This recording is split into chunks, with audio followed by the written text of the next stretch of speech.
बाब 20 फरमाने इलाही। हज के चंद मुअय्यन महीने हैं। 790 आयशा रज़ियल्लाहु अन्हा की हज के बारे में हदीस 780 पहले गुजर चुकी है। इस रिवायत में इतना इजाफा है कि आपने फरमाया कि हम रसूलुल्लाह सल्लल्लाहु अलैहि वसल्लम के साथ हज के महीनों हज की रातों और हज के अहराम में निकले। फिर हमने मकामे सरफ में पड़ाव किया।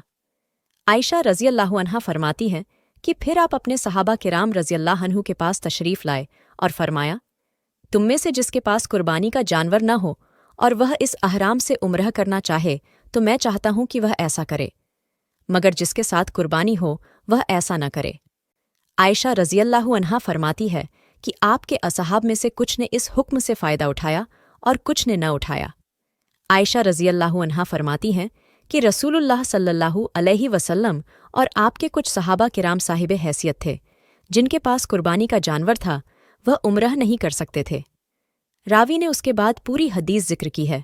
फ़ायदे हज के महीने यह हैं शव्वाल, जिलकादा और जिलहिज्जा के शुरुआती 10 दिन। इससे पहले हज का अहराम बांधना मना है।